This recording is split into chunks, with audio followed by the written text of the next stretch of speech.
Hello, everyone. Welcome to this month's Digital Youth Discussion Group. And today we are going over creating teaching resources using Adobe Spark.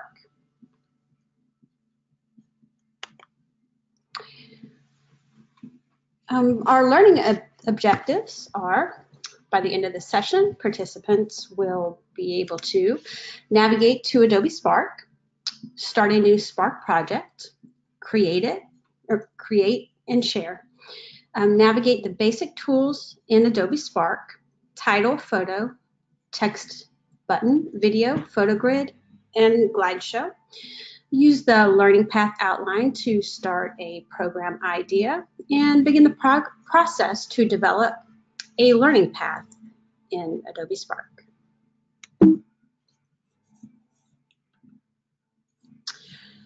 First of all, just wanted to give you a little example of a program that I did put together. It was a class on Photoshop basics. And also, this is something that you are able to do in InDesign. What you can do is take a photo and use the Spark link that you have put your lesson on and put that photo on the desktop. So by clicking the link, you can navigate to the Spark tutorial, which I will show this here. And that just makes it easy access, and you can use the tutorial either in a face-to-face training or something that you can have patrons sit down and navigate through the tutorial by themselves. So this one I put together is on Photoshop Basics. And what you have here is just the buttons that actually click to the videos. And I'm not going to go through this now. I'm just going to show a quick example. So this is your linked videos, which is using Adobe Creative Suite. If you have Adobe Creative Suite, all these resources are available to you for free with Adobe Creative Suite. So there's your lesson, and you can break it down into 1 week's lesson, or you can put a couple weeks lessons on it, or just kind of a whole learning path.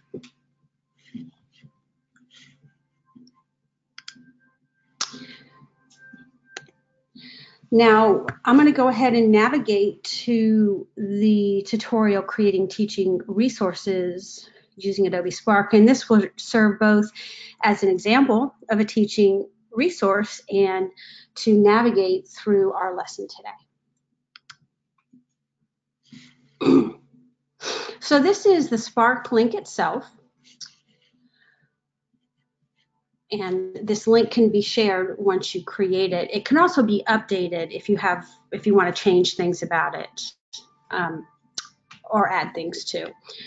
So I'm going to start with a basic tutorial about using Adobe Spark. Now this was my first time putting together a video, and I put the video together in QuickTime with the QuickTime screen share. Hello everyone, spark.adobe.com and share, navigate to a program idea, and begin the process of creating a learning path in Adobe Spark. Here's some information on the basic tools. So using this little plus sign, once you've started your project, you will either add a photo, text, you'll create a button, you can input a video, you can add a photo grid, and you can add a glide show. Now let's start from the beginning and create a web page. We're going to create a web page. You can select a web page. You can also choose from templates that are listed below. So in selecting a project, you start by adding a title.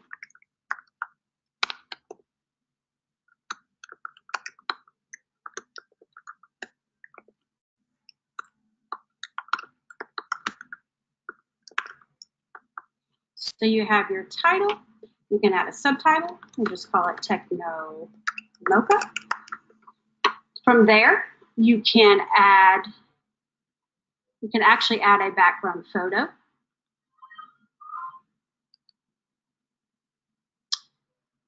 And I'm going to go ahead and go into my images, and having a pre-loaded folder for your resources is helpful when you're doing instruction. You also can choose from themes. And with themes, you have different options. There's medium, and this is actually going to also affect your whole web page that you're creating. See how your green color below it's lighter here, and then with dark, it works like that. So that's your project that I'm already working on. Now, this is my creating teaching resources using Adobe Spark. And this is actually the photo grid.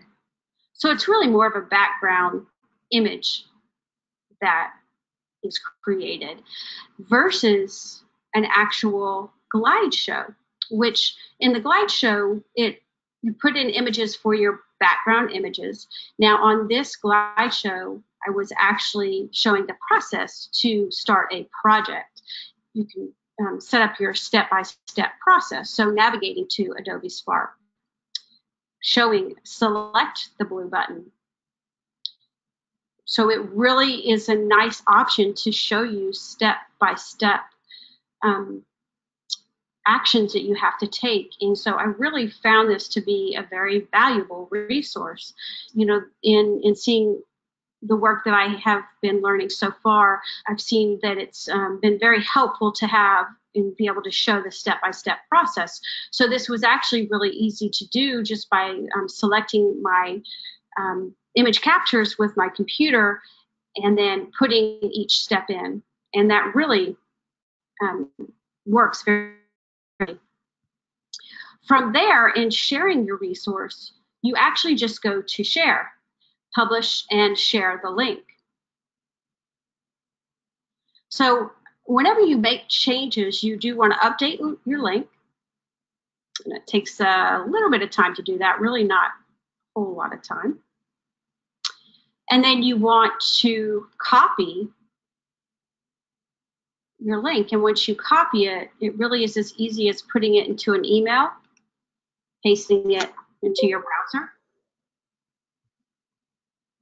And then once you're using your active link, it works nicely, and you can actually have access to a whole lesson plan that you have put together. These are my active buttons, and let me show you real quick. This is my learning path outline, which shows you just the outline in red describing each step that we're going to do.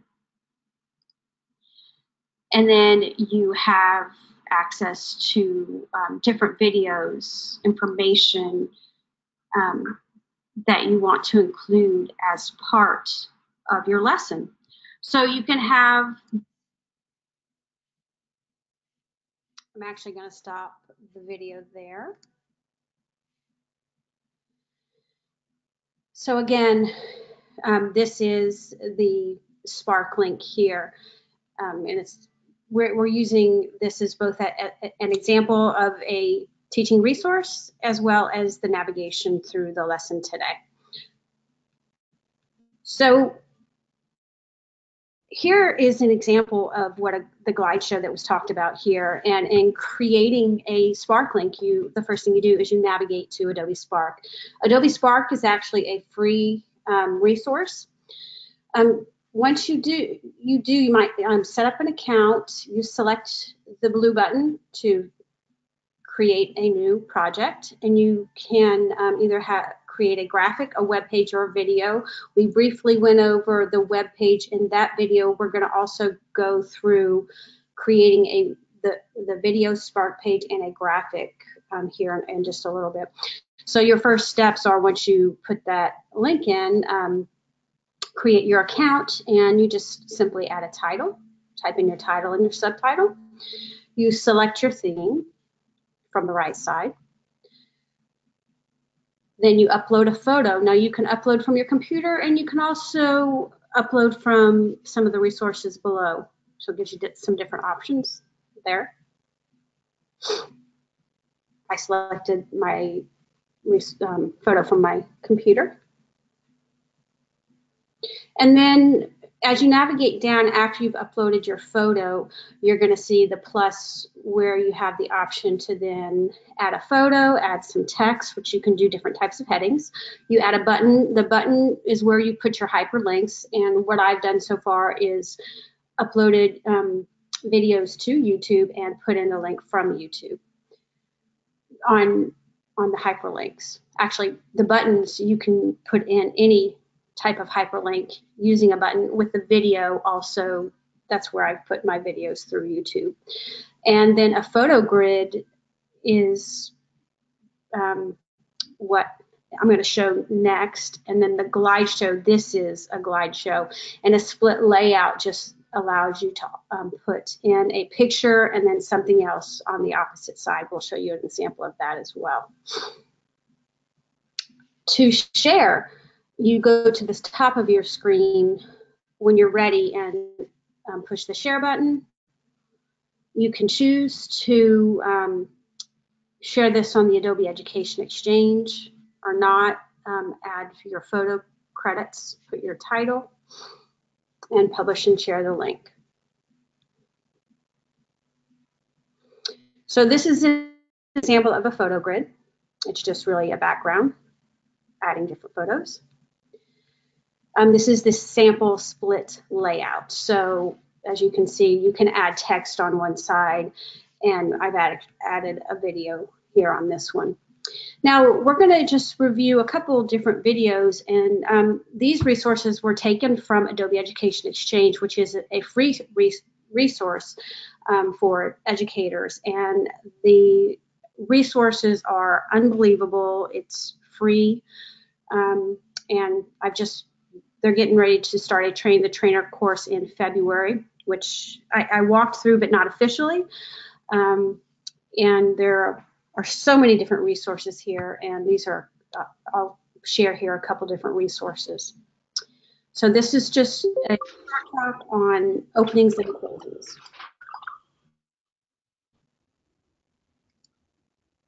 In this video, we're going to be looking at how to structure the opening and closing of a professional development session. These sections are extremely important as they establish both the tone of your session and the impression it will leave on your participants. The session opening should be used to structure the rest of the session for your participants.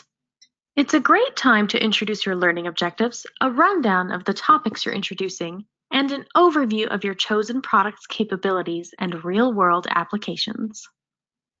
Keeping in mind Knowles' assumption that adult learners have a need to know, your opening is also a great time to include what your participants are learning and why they're learning it. As adult learners are also self-directed, you'll need to give them opportunities to have input into the session. Asking questions during the opening of the session is a great way to achieve this. Finally, the opening of a session is a good time to acknowledge your participants' lifetime of experience, perhaps by asking questions and giving them opportunities for discussion and knowledge sharing among the group. If your participants don't know each other to begin with, it's also a good idea to consider including an icebreaker. This helps to form community, creates a more relaxed environment, and encourages your learners to become more active in the session rather than just passive listeners. At the end of the session, it's time to wrap up all the content that you've covered, review your learning objectives, and ensure that all your participants are able to process the information that you've presented.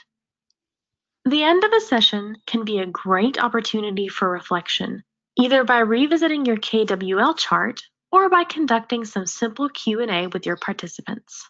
These serve mainly for the benefit of the trainer, as it's an opportunity to get feedback from participants about which elements of the session worked or didn't work.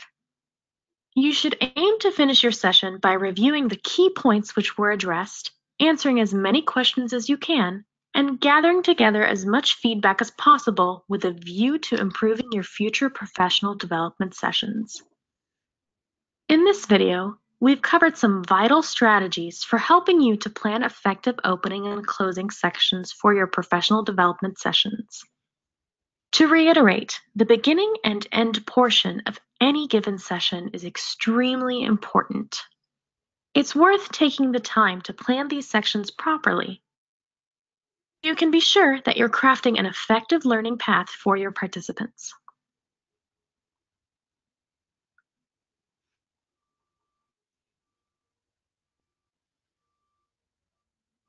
Okay, so that was on the opening and closing, and this was added through the video selection of the plus.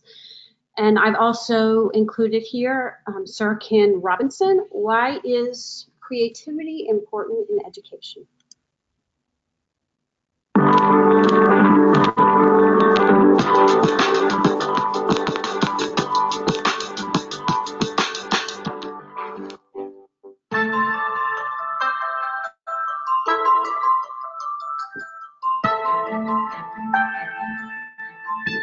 There's an assumption that's often made, which is simply not true when people think about education. And the assumption is that life is linear, that you can anticipate and foresee and predict the lives that people will have. And that assumption shows itself in the way that the school curriculum is managed, how it's narrowed to certain disciplines that are thought to be more useful. It shows itself in the obsession with standardized testing, for example, all the emphasis on conformity. And when you talk to politicians about why schools are like this currently, often they'll say it's in the interest of the economy. This strikes me as very ironic, because if you speak to business leaders, they say they want people who are creative, who can innovate, who can think differently, who can work in teams, and who can communicate. All the things which are not now being taught in schools that have to submit to these rather standardized programs and policies. So the economic imperative for creativity is absolutely clear. There was a report published by IBM, which was based on a survey of 3,000 CEOs around the world. And they were asked what their priorities are as they face the future. What are things that wake them up at night? And the thing that came out top was creativity. They said, how do we run businesses that systematically promote creative thinking and creative achievement and innovation?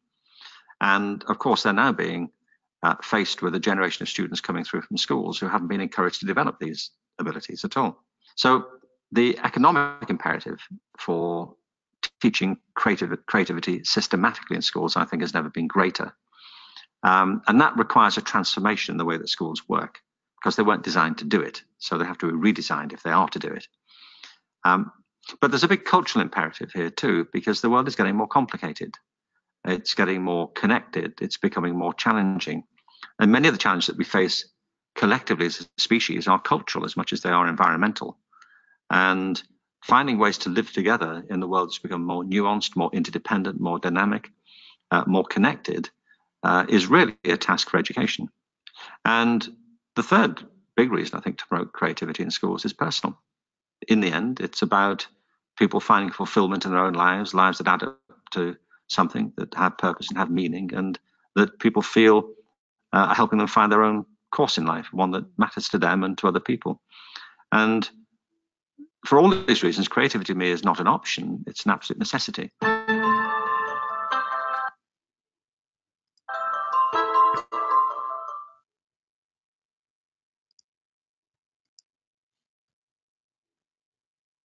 Okay, and from there, we're going to go to Introduction to the Adobe Spark video. So as I said, you have, with Adobe Spark, you have the video, the web, and the graphic. This is some basics on the video of Spark.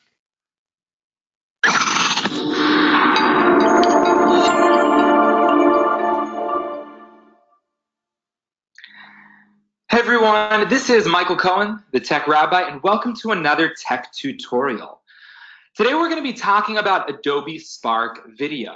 But first I want you to check out my tutorial on Adobe Spark Post, which is an amazing app to create incredible and beautiful graphic posters, images that can be used in, as you see here, so many different ways. Welcome messages, student intros, etc., etc. There are so many ways in which this application can do some incredible things. Today, we're going to talk about the Adobe Spark Video counterpart of the Adobe Spark Suite. And in this platform that's focused on video, you can document science processes, math concepts, historical events, as you can see here, parts of speech, storytelling, how-to videos. The possibilities are almost endless. And I love the simplicity of these applications that you'll be able to get your students in your classroom, even first, second, third graders, mastering this application in 20 minutes or less. And then you get to focus on what's important in the classroom, which is content, the message. How can we use these mediums, these tools to convey students' understanding of information and let them present their skills and abilities, but in a personal and creative way? So we're going to dig deep into how this application is used to create content, and I'm going to give you an example of a topic that you could use in your classroom, but definitely want to get your creative juices flowing. So the way that you enter into this application, you get into spark.adobe.com, you log in. On the web interface, you have a blue plus sign that you press, and it's going to let you pick from a couple different options. And if I went back to the platform here, you'll see that plus sign, post, page, and video. Video is red, and you enter this scene here. You don't have to title your story right now. You can skip that. The reason I wanted to show you this is because they have mastered the art of guided storytelling process. They let you pick a story template, and they will guide you depending on the type of theme that you choose. So you see here, promote an idea as you move through. And in the case of what I created as an example, it is teach a lesson. So you pick that one, and you then enter into the Adobe Spark video platform where you get to start editing. So right away, you see here, top right corner, you have your layout, which lets you choose from full screen, split screen, caption, and then title and text, all of those allowing for a couple different types of content to be populated in the design. There is a theme, couple that you get to choose from, and it has the music already set there, it has the transitions, it has the color and the design, etc. You can then resize it. Because Square Video is a dominating force, thanks to Instagram, Square is now an option. And then music, and you can adjust the level of that background music, and then you can pick from a bunch of really great tracks that are going to give a little bit of energy to the content that you are sharing. So over here, I added an extra slide. I don't actually need it, so I hit those three white dots in the gray circle, and I can either duplicate the slide, I can play my video starting at this slide, or I can delete it. Yes, delete this slide. So you start here, and there's a couple of items that you need to know about as you are recording, especially on the browser version, which is compatible with Chromebook, MacBook, and Windows PCs. And that is that when you hold down on this recording graphic, you have to be aware of the intro time and the outro time. And so you want to let it get to 1 second before you start talking, and you want to leave 1 or 2 seconds of buffering at the end when you're kind of silent. And I know in a loud classroom that can be a little stressful, picking up external audio. But what I found is that if I don't let it go for a couple seconds, it actually cuts off the end of my sentence, those last couple words, because when I let go of the record button. Now you have to hold that record button the whole time. So the way that this process works is you add your content, and you'll see this video is going to play at the end of this video. So definitely keep watching and watch that video example at the end. But as I go here, and let's say I want to add an additional slide, right? So I added a slide here, and it actually brought it right before the slide that I had selected. So over here, I click on the slide, and I have my video function that I can add a video in, and there's certain types of video files that don't work, and it takes a little bit of getting used to because a lot of the times there is this default video setting for some of the different applications. So you just have to make sure that you're pulling up the right videos, because if it's an MP4, let's say, and you choose that, it says, uh-oh, unsupported video file. Spark video is unable to use this video file. Please convert it to a known format and try again. And you actually can click there, and it says most video files in MP4, MOV, or M4V are the proper style. You might have to use the Adobe Media Encoder. That can get a little complicated. So what I found is that videos that are created on your iOS device are really great, but it just takes a little bit of getting used to as you start working through that process. Okay, but the truth is I rarely put video up. What I actually love to do, besides for photo, of course, and text, is I love the icon library. And I actually created in this tutorial a story about the water cycle where I broke down each part of the water cycle, and I chose icons that represented what I was going to say. And the reason that this is so powerful is that you're actually teaching your students how to leverage imagery to visually communicate an idea. And for those that know the work that I do, I am super into Dr. Richard Mayer at UCSB, who is a master of multimedia learning theory. And his whole theory is based on my verbal communication, like I'm doing right now, balanced with visuals, is going to be a stronger method of communication and something that's going to be more memorable. Imagine if this was a podcast and I was verbally guiding you through the Adobe Spark video platform and telling you to click here, go here, look at this feature, and you had to then visualize it in your head. For most people, that is much more complicated and a bigger challenge. So I add my icons, I add my split screen, I hit that record button, and that is literally all there is to it. It adds automatic credits at the end that gives credit to all of the designers that created the icons or the photos if you pulled from the Adobe Photo Library. And then you could add your own credits if you took imagery that was off of Google that needs to have credit given to its author. And then you're ready to go. And you literally download it or share it, and that is all there is to it. I know you're surprised. You're like, wait a second, isn't this really complicated? Add your icons, add your photos if the students did hand drawings, and just narrate the story. So what else is there? Well, there is a planning process. And I can tell you for myself, I am a professional speaker. I speak all over the country, all over the world, and I'm very confident. Right now, I have no script, and I have built out mentally in my mind the strategy of how I'm going to introduce this content and share it with you. Not everybody has that skill, or not everybody has refined that skill to the degree that they'd be confident to record. And the truth is, I made a number of retakes on the water cycle video that I created. Students are going to need that skill set. And so there's two pieces, one that's built into Adobe Spark, and the other one that is really just about how you help students plan and organize any sort of process in which they're communicating an idea.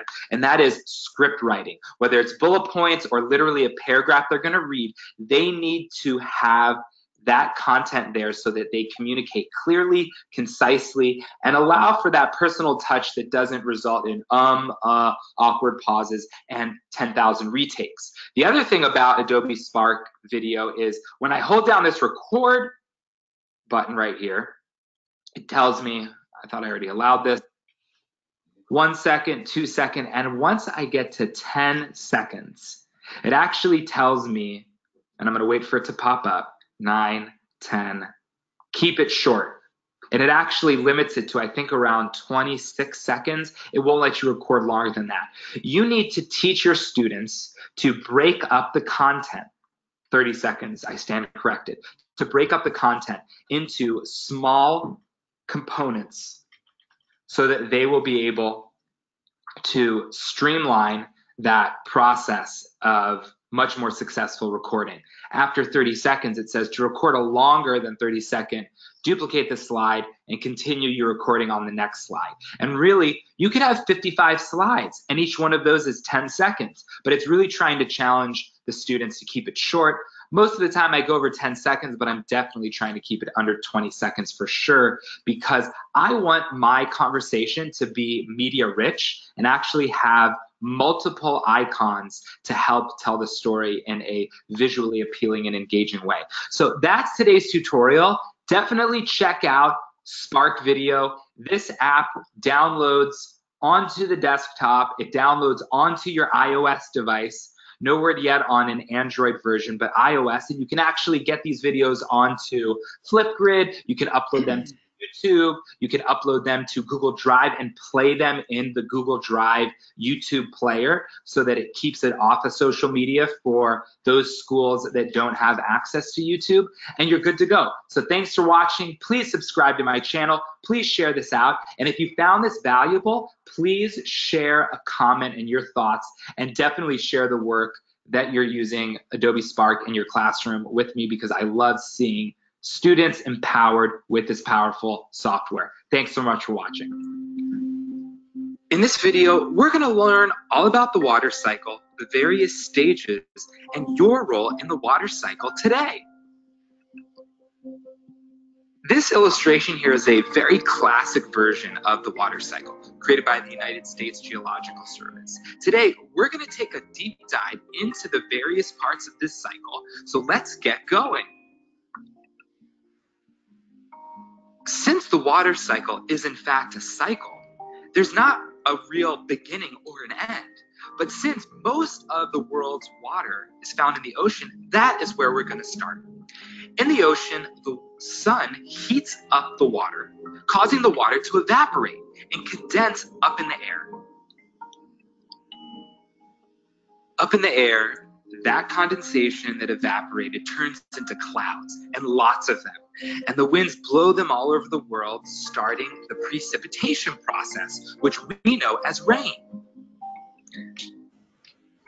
But not all precipitation falls as rain. Some of it falls as snow in mountain regions known as snowpack. And in warmer climates during the springtime, that snow melts and creates something called surface runoff.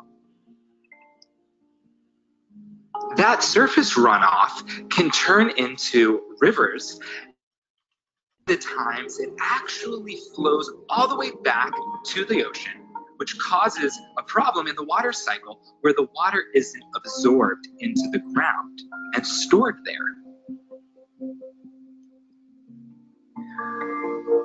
In a healthy water cycle, there is water that is absorbed into the ground. That process is called infiltration.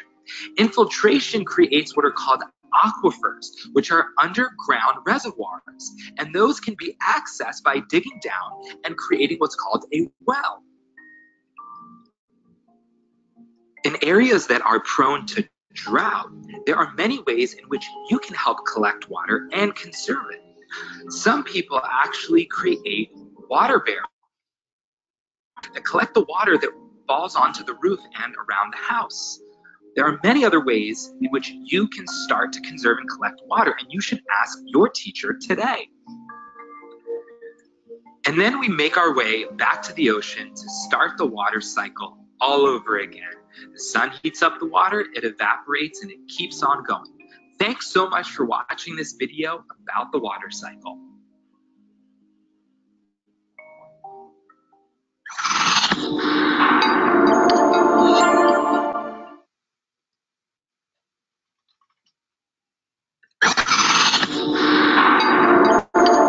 It's not where I want it to go.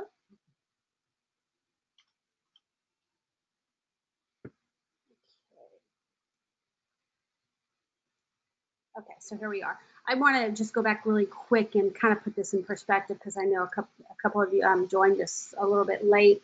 So what I have here is actually an Adobe Spark link. It is the web. There's web, video, and graphic. This is a web link.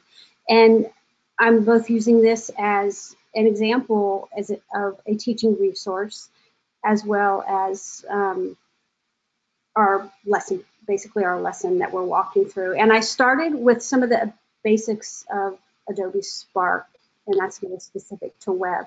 This is actually just a background photo. This is an example of a glide show that basically shows you the basic steps to navigate to Adobe Spark and start a Spark web page. By clicking the plus, you start the new project. Selecting web, you add a title. So this is, again, a glide show, and it's showing you the basics. Add a title, choosing a theme, upload a background photo, which can be done from your computer or other resources, like the Noun projects or different resources.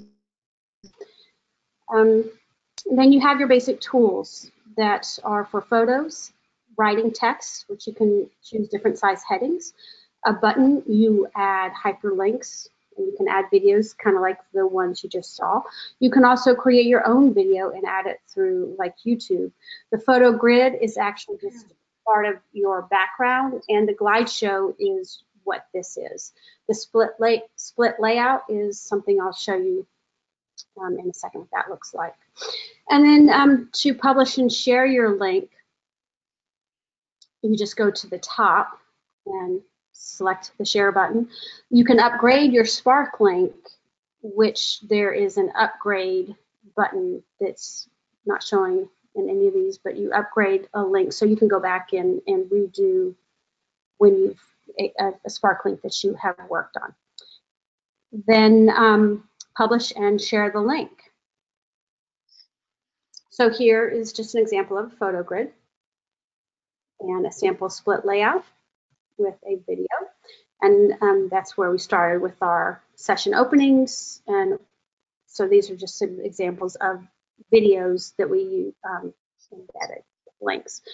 And then from there, I'm going to go to Adobe Spark Post, which is actually called the Adobe Graphic now. So we'll start.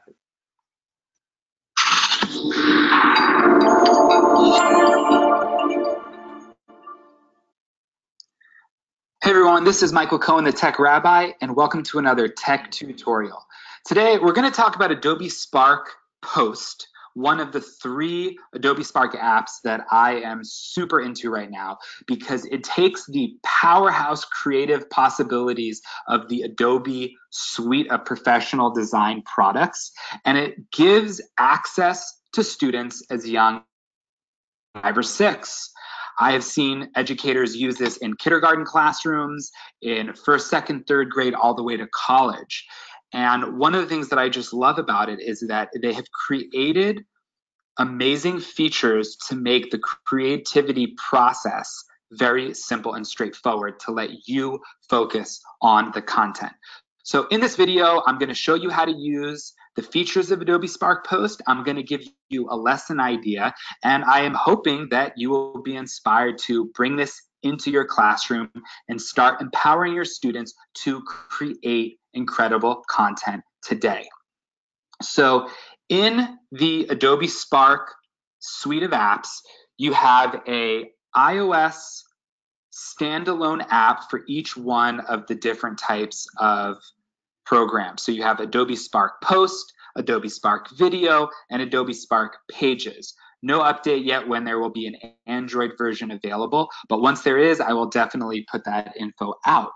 On the web interface, this will work for MacBook, Apple products, it will work for Chromebooks, and it will work for any PC. That is found at spark.adobe.com. You can find that link in the description below.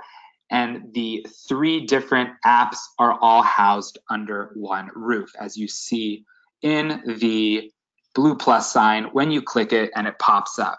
Now, if you find this video valuable and at the end it gets you inspired to do something great in your classroom, please subscribe to this channel, please like it, and of course share it with someone else that needs to know about these powerful applications. So when you click on Post, it brings you to 2 different types of options. You can start from scratch, or you can actually scroll through and find featured images that are broken down in themes, broken down in the layout size. You see Instagram, Pinterest, 3:4 ratio.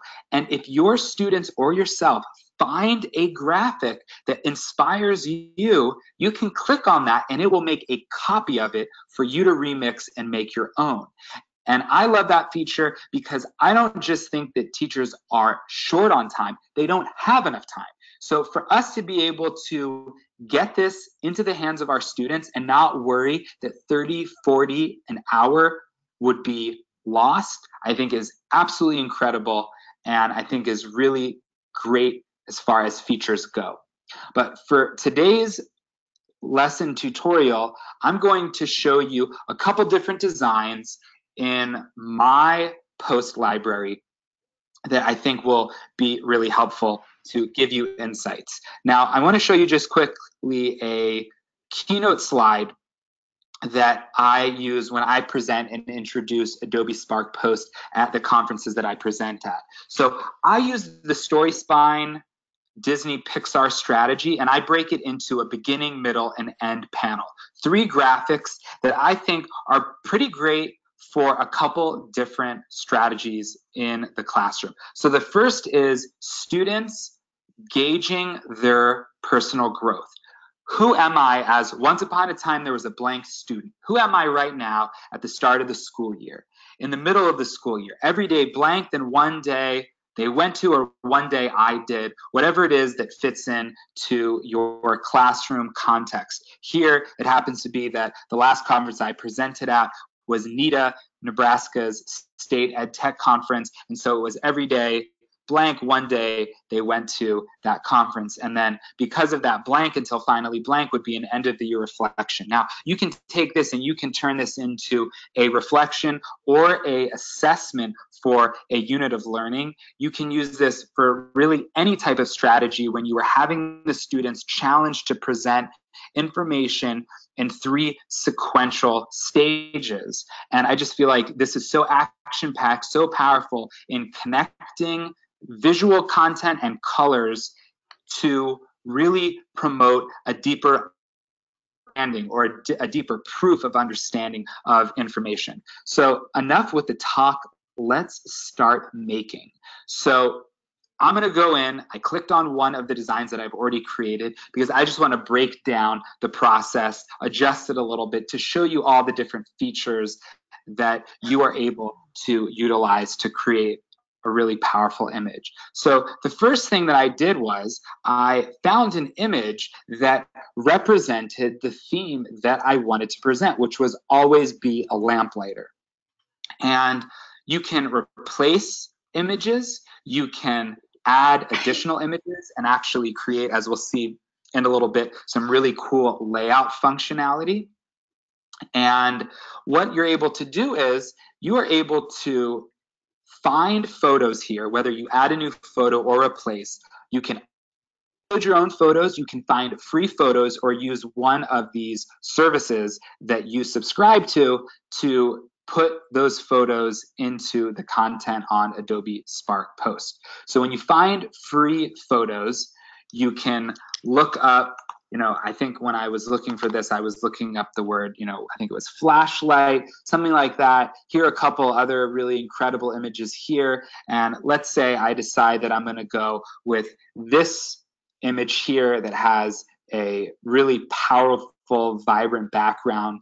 And it's just so interesting to see the types of images that pop up. They are all pretty focused. I've yet to find any content that is inappropriate or extremely distracting, but use your discretion. Definitely, if there is a theme that you already have in mind, do a couple searches just to be sure. But so far, I have found pretty great quality photographs, and they are all royalty free, which means free for you and your students to use without any concerns of copyright infringement. So if I switch this picture to this picture here, I can start with the content. But let's say I changed my mind. I didn't want to change that photograph. So I click undo, and it's right back where I started. And if I say, no, I changed my mind, I go to the redo, right? And you can toggle that back as many stages as edits and movement on the canvas that you created. But to go back to the original image, you can see here that the text that popped up was this color originally. It uses an AI backend to scan all of the colors in the design and pair them so that they contrast and they pop, but they are matching and relevant to the photograph. And I think the original one actually was this colored background, but I think the text was actually a green that was pulled from the photograph. So when you click on the photograph, you're able to scale and to rotate the graphic. You're able to adjust that in whatever way you want. And you're also able to adjust some filters as well. Now, if you are looking to add an additional photo or really anything additional, you go over to that plus sign and you click on a photo, you find a new photo, and it will actually create a layout panel for you. So maybe I'm going to click the second picture here and have two of these pictures. Now, this right now doesn't work, but you're able to fix it very quickly. You go down to this layout feature here, and you're able to decide what type of layout you would like. So you can click a layout like this and adjust these pictures in a way that works for you. But one of the things that you're able to toggle is the space between the two pictures, which picture is dominant. Have this picture here at the bottom be smaller, be larger, but you're able to adjust all of that, and you're actually able to also adjust the color fill as well, and you can just have a color background where you would put some text to pop. But for me, I like to keep things simple, and I like to challenge the students that I work with to really focus on just a single image. So I deleted the image, and as you can see, it didn't delete the section, so you have two feature options there, and once you click that delete, both of them disappear. So I chose to engage with this text box right now by just clicking on it. I can change the size of it, and I can adjust it, and you can see here that these are two separate designs here with this icon, but the icon looks like it connects to the design because I use the same color as the background color here in this text box. So you're able to change the font of your design super quick. Amazing, amazing different font choices to really represent whatever style you are looking for. And once again, if you decide, oh, like I changed the font, I don't even remember which font I originally chose, once again, the undo button is your friend. So one of the things that's really powerful about this little type section is you have your primary, but you also have your secondary. And it automatically highlights and once again pulls colors. As you see here, this flower and this color right here are both matching.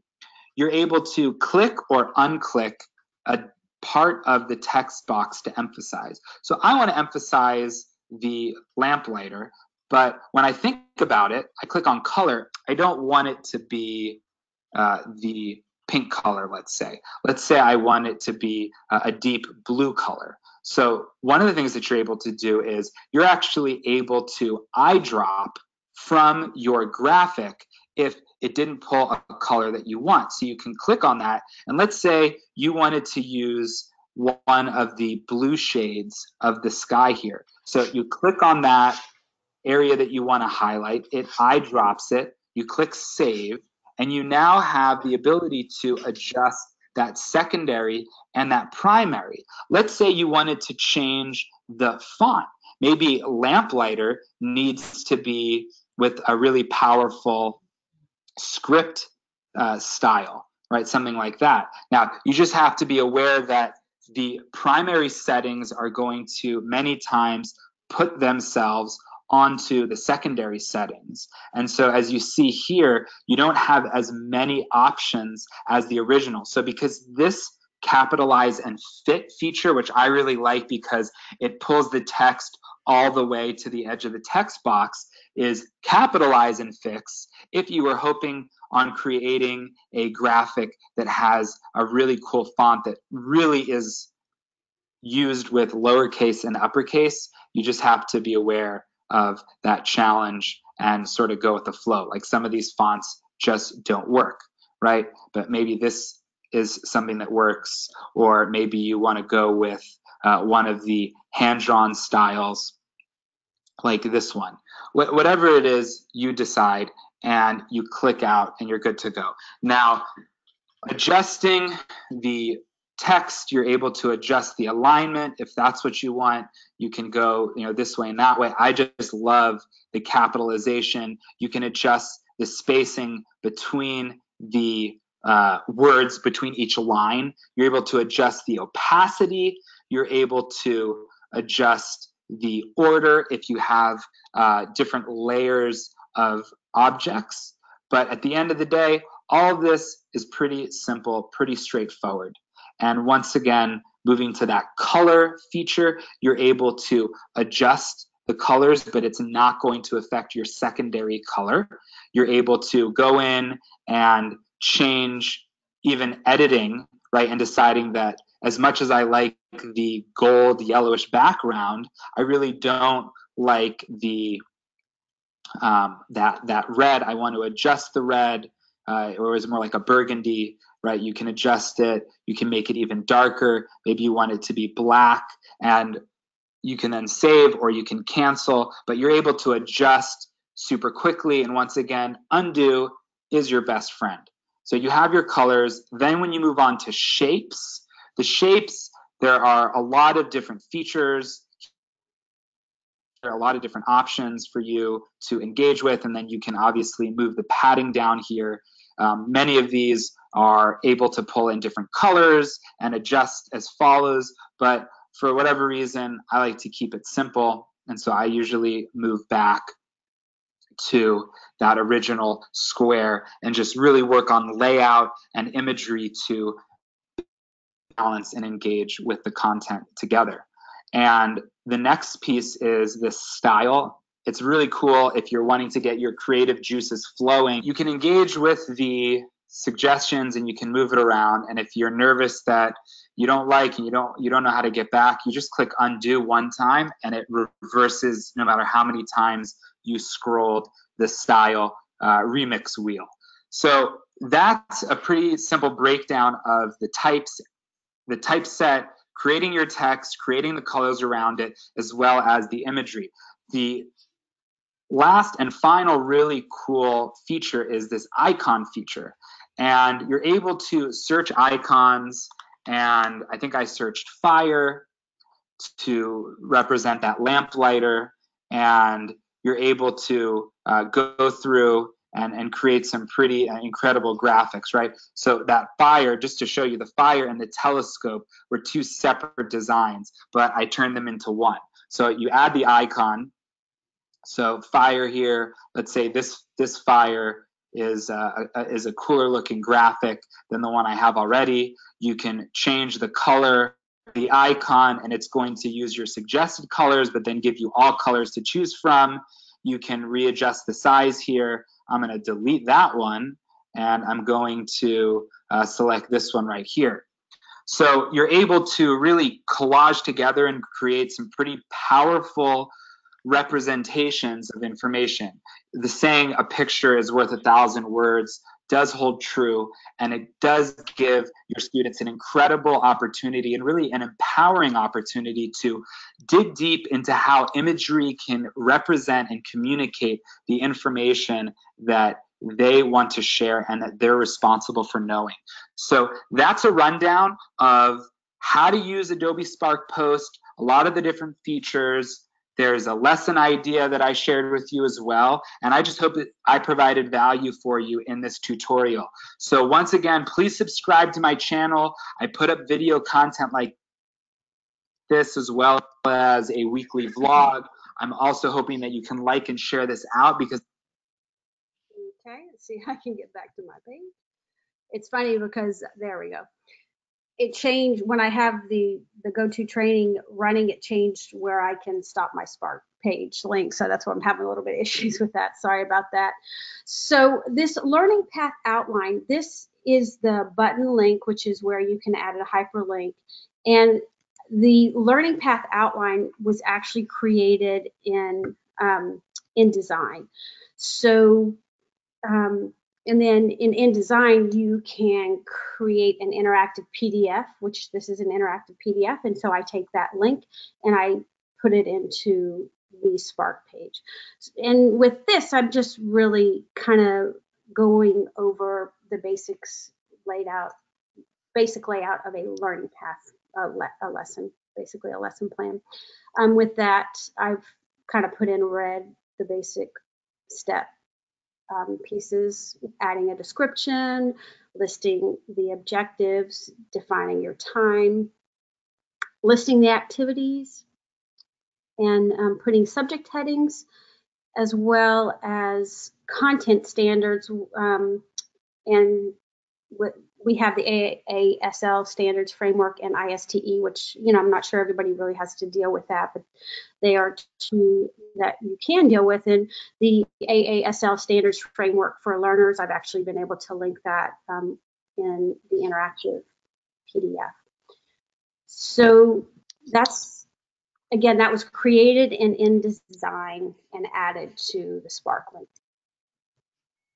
And then here, another resource is just an Adobe Spark step-by-step guide. This was added as a hyperlink as well. And then I think I wanted to just again restate, because I know some of you weren't here when we started.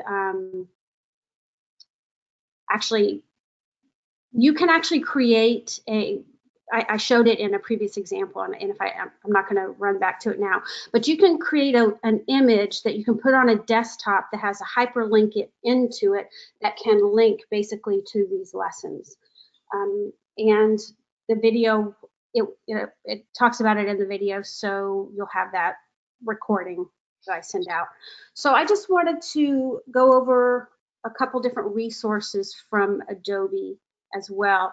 Project 1324 is a resource that provides exercises and challenges that you can offer your students. So it's dedicated to supporting young creators, a place to explore creative possibilities in filmmaking, drawing, photography, and graphic design. And basically under challenges, so there are different challenges that are put out there, and like it's an open challenge with 21 days left, and it basically has broken down some different challenges with Photoshop,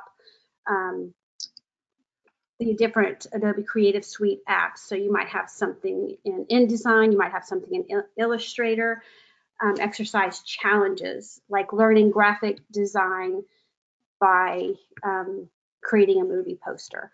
And that's the thing that Adobe Education Exchange really has a lot of basic teaching paths that you can navigate through and get a lot of really different teaching ideas. And this kind of works as the same way. And then Behance is another, it's basically the creatives page for Adobe Creative Suite where people share a lot of their work. So it's a great place to go to get some different ideas for projects and see inspiration. And then a couple of places to get free images. You have the unsplash.com. That's what he was talking about in his tutorial. So free images there. And then the Now project, get free icons there as well. And you can, with a small subscription fee, you can use the icons without giving the credit. Otherwise, it's they use Creative Commons crediting. So that's good as well. And with that, talked about the Project 1324 and the Behance. During this training, we have reviewed the basic functions of Adobe Spark, reviewed openings and closings. We've heard from Sir Ken Robinson on why creativity is important. We reviewed the introduction to Adobe Spark web, video, and graphic. We reviewed the learning path outline, and we reviewed the Spark step-by-step guide. We visited Project 1324 and Behance. And with that, do we have any questions about anything?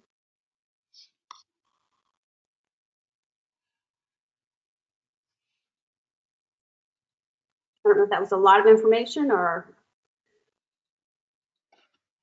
if it made sense.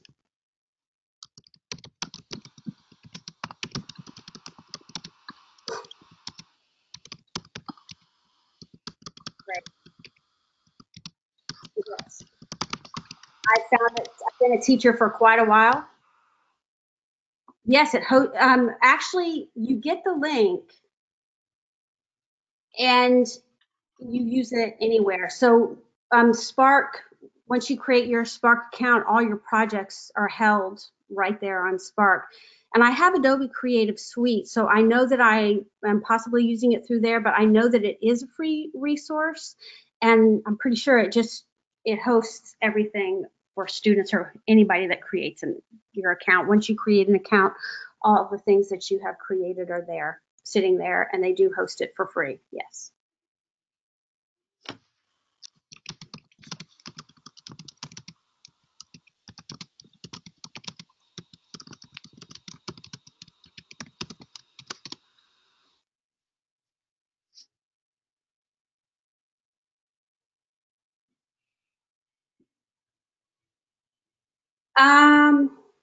I don't think you need to know an Adobe ID to create an account. That's one thing I'm not sure about because I have the Adobe Creative Suite already. I think you can actually create an Adobe ID for free because I know that I had to create the Adobe ID for Adobe Education Exchange. So, but I was able to do that with just an email address. And I don't think that there's anything else that you need. And I do think that, Erica, that your mic is enabled so you can go ahead and speak if you have any questions. Because I've heard you back there, so I think your mic is on. Any other questions? And if you have any questions about anything, feel free to email me. This is, I've really kind of come across the Adobe really in the last 4 months, and I've kind of been, Adobe Education Exchange, that is, and I've just been absolutely blown away by the resources, the ease of use, and I've really enjoyed going through the process of learning more and more about all the apps in Adobe Creative Suite. So I'm really looking forward to learning more and sharing more. Erica, are you using Adobe Creative Suite at your library?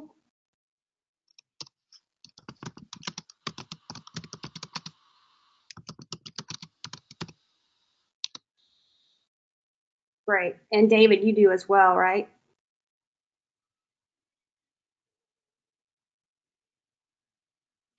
Okay. Do you find, is there a reason you don't use it more?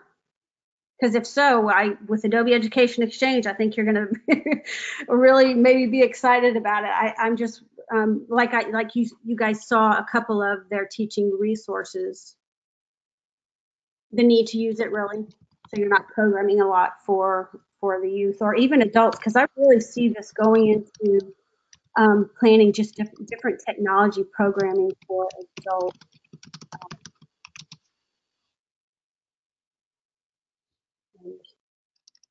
If you don't do it, then you don't do it as much. Great.